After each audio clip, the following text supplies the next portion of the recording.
Pass என்ன pass, இந்த mask டாஸ்க்னு ஒன்று வச்சாங்களே, இல்லை என்ன ஆடி வச்சிருக்கானுங்க இவனுங்க? கேம்ன்ற பேர்ல கும்பலோட கோயந்தா போட்டு எவன் என்ன ஆடுறான் ஒண்ணுமே புரியல. யாரோட மாஸ்கை யார் எடுத்துக்கிட்டு யாருக்கிட்ட கொடுத்து, அதுவும் நம்ம திவாகர் இருக்கா பத்திரம் திடீர்னு அவருக்கு வெறி பிடிச்சிக்கிட்டு ஒரு இப்பப்பட்ட மாசம் உள்ள வந்துருச்சு அவருக்குள்ள. திடீர்னு இந்த கேமை பார்த்தோன்னே இப்ப பாத்தீங்கன்னா இவங்க ஆடின கேமை பார்த்து நம்ம பிக் பாஸ் பாத்தீங்கன்னா கேன்சல் பண்ணிட்டாரு. அதாவது போடுங்கண்ணா நீங்க ஆடினது ரொம்ப அழகா ஆடினீங்க, இவ்வளவு நீங்க ஆடினீங்க பாத்தீங்களா, அது கேன்சலு, மறுபடியும் ஃபர்ஸ்ட்ல இருந்து ஆடுங்கன்னு சொல்லிட்டாரு. அப்படி ஒரு ஆட்டம் ஆடி வச்சுட்டானுங்க. இதை பார்த்துட்டு எனக்கு என்னவோ இந்த பிக் பாஸ் உடைய சீசன் 8ல நீயும் பொம்மை நானும் பொம்மை அந்த பேசாம அந்த கேம் நல்லா இருந்தது போல இருக்கு. சரி இவங்க எப்படி ஆட போறானுங்க? 40 நாள் 50 நாள் கழிச்சு தான் பாத்தீங்கன்னா ஒரு நல்ல ஒரு வேற லெவல்ல இருக்கும். 2வது வாரமே இவங்க என்ன ஆட போறாங்கன்னு பார்த்தா ஏதோ அடிச்சுக்கிறது புரண்டுன்னு ஒருத்தன் அவனை சுத்திக்கிட்டு ஒரு 7 பேர் 8 பேரு திடீர்னு பார்த்தா ஒரு சத்தம். என்ன பார்த்தா திவாகர் அங்க துபு துபு துபுன்னு ஓடி வந்து இடிச்சு 3 பேரு கீழே தள்ளி. அப்புறமா நம்ம சொல்லவா வேணும், வேற யாரு, பார்வதி அவர்கள் தான் புலம்பு அது எஃப்ஜேவை பிடிச்சு, டேய் நீ வந்து உன்னோட ஆம்பளை திமிரை காட்டாதரா அப்படின்னு சொல்ல போய் அவன் ஒரு கெட்ட வார்த்தை பீப் போட்டாங்க. என்ன சொன்ன அப்படின்ட்டு அடிக்க போயிட்டாங்க. ஏதோ ஒரு பேட் பேட் சொல்லிட்டான் எஃப்ஜே.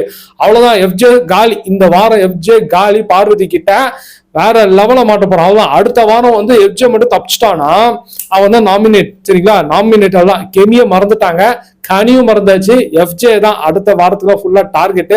என்ன ஆடி வச்சிருக்காங்க தெரியல, இன்னும் அடங்கல அவங்க. இப்ப வந்து பாத்தீங்கன்னா பிரேக் அவுட்டாரு, களையலாம் பொங்கலாம் கூப்பிடும் போது நீங்க வந்து ஆடுங்க ஃபர்ஸ்ட்ல இருந்து. இப்ப நீங்க வந்து நிறைய ரூல்ஸ் எல்லாம் வந்து மீறிட்டீங்க.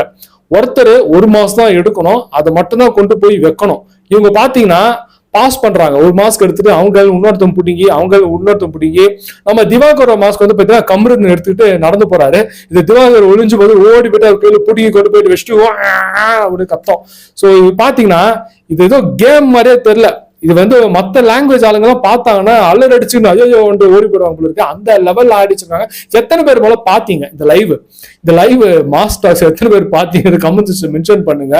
சோ நல்லா சுவாரஸ்யமா இருக்கும் போல இருக்கு, வேற லெவல்ல இருக்கும் போல இருக்குன்னு பார்த்தா இதெல்லாம் வந்து பாத்தீங்கன்னா ஆவரத்துல ஆவற மாதிரி தெரியல. இது எங்க கொண்டு போய் முடிப்பது தெரியல. எவன் சண்டை போடுறான், எது சண்டை போடுறான். ஆனா பார்வதி அக்கா இருக்காங்க. என்ன இருந்தாலும் நான் ஸ்கோர் பண்ணுவேன் தான், நான் எவனா ஒருத்தரை வச்சு செஞ்சு கிழிப்பேன் அப்படின்ற மாதிரி பார்த்தீங்கன்னா பார்வதி தெளிவா இருக்காங்க. ஸோ மாட்டது நம்ம எஃப்ஜே அவர்கள் தான். ஸோ பிசிக்கலா வந்து பார்த்தீங்கன்னா ட்ரெஸ் பிடிச்சி இழுக்கிறாங்க. யாரு நம்ம பிரவீன் பத்தி என் வாயை வச்சிட்டாங்க அப்படின்னு சொல்லிட்டு இருக்காரு. ஸோ திவாகர் வந்து பாத்தீங்கன்னா அவரு அமைதி, ஏன்னா அவர் பார்த்தீங்கன்னா வெறிலாம் அடங்கிடுச்சு, அவருக்கு வெறி அடங்கிடுச்சு. ஒவ்வொருத்தரும் வந்து பாத்தீங்கன்னா புலமின் இருக்காங்க. அதிகமா புலம்பத்து பார்வதி அக்கா அவர்கள் தான். ஸோ நம்ம கெமிக்கும் கமரத்துக்கும் சண்டை மாதிரி வந்துச்சு, அதெல்லாம் அடங்கிடுச்சு. ஆனா வந்து எஃப்ஜே பார்த்தீங்கன்னா ஓவராலா ஏதோ கெட்ட வார்த்தை சொல்லிட்டான், அது வந்து பார்த்தீங்கன்னா பீப் பண்ணிட்டாங்க, அது சொல்லிடக்கூடாது.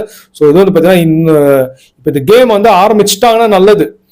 கேம் ஆரம்பிச்சிட்டாங்கன்னா அப்படியே போயிட்டு கேம்ல போயிடும். ஆனா கேம் மட்டும் ஆரம்பிக்கல, வீட்டுல இருக்கிறவங்க எல்லாருமே காலி, சரிங்களா, வேற லெவல்ல எடுத்துட்டு போயிடுவாங்க. ஸோ வெயிட் பண்ணி இவங்க இந்த கேமை ஒழுங்கா ஆடுறாங்களா இல்லையா அப்படின்றத பார்த்து அப்டேட் பண்றேன் அடுத்த லைவ். ஓகே, ஸோ நீங்க என்ன பண்ணணும்னா இந்த வீடியோவை லைக் பண்ணுங்க அண்ட் நம்ம சேனலை சப்ஸ்கிரைப் பண்ணுங்க. அப்பதான் போடுற எல்லா வீடியோ உங்களை வந்து சேரும். இன்னொரு நல்ல வீடியோல உங்க எல்லாரும் மீட் பண்றேன். Till then, bye from my friend Raja Hari Venkat.